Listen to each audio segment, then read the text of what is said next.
Buenas noches, camaradas, yo soy Nil Forcada y hoy os traigo uno de aquellos libros que te asaltan y te superan, uno de esos libros en los que uno entra por simple curiosidad y asiste prácticamente al nacimiento de un mundo.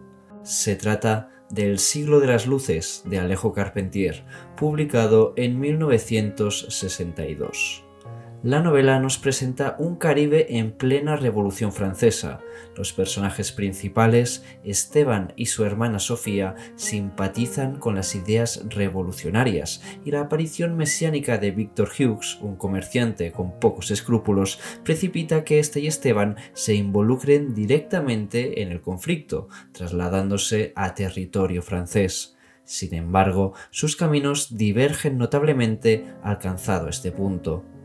Mientras que Esteban se incorpora al escalafón más bajo de la revolución, viviendo diversas penurias y asistiendo atónito a un escenario burocrático de órdenes y contraórdenes, Victor Hughes participa del terror en París, incorporándose a los organismos de poder en el cargo de comisario.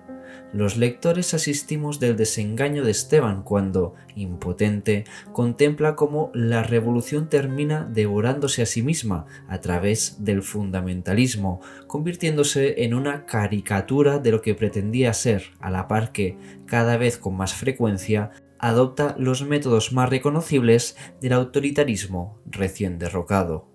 Victor Hughes, al contrario que Esteban, se fanatiza cada vez más y, encajado en los nuevos mecanismos de poder, consigue ascender y dirigir una expedición para trasladar la práctica revolucionaria al Caribe antillano.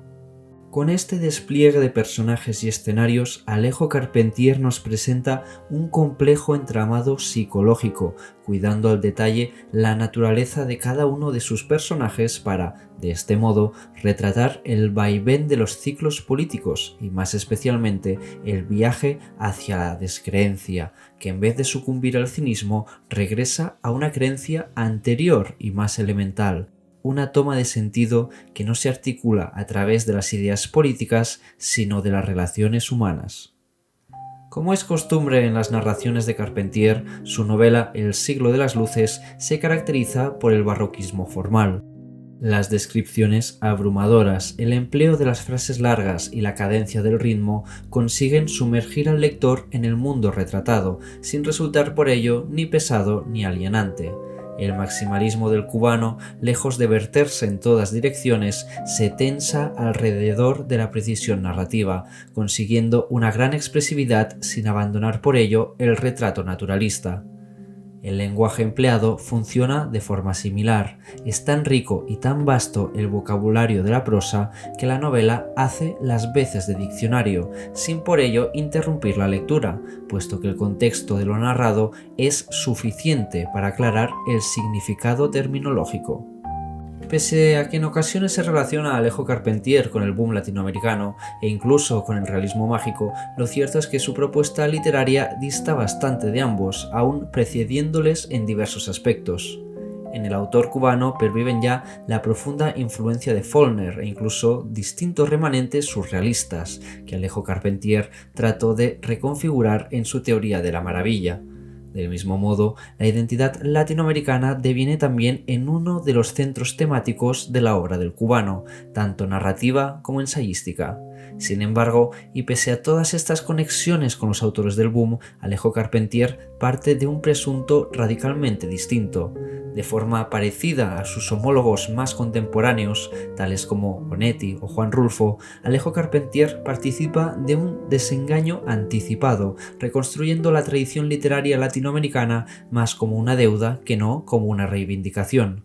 Dicho de otro modo, el cubano no intenta inventar el mundo, tal y como sucede en Cien años de soledad, por poner un ejemplo, sino que trata de reconstruirlo o, si se prefiere, de enfocarlo.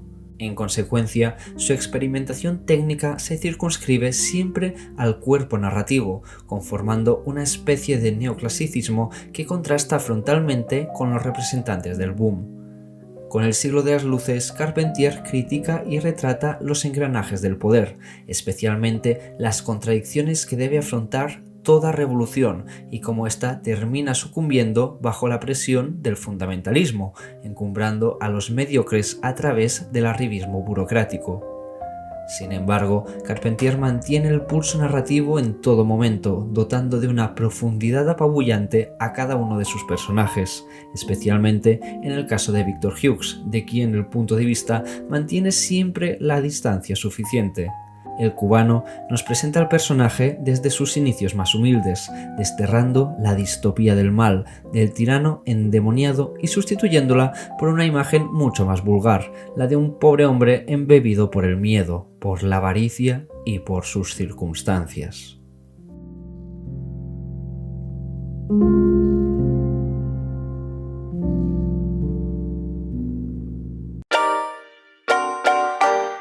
Si te ha gustado este vídeo, ayúdanos a crecer.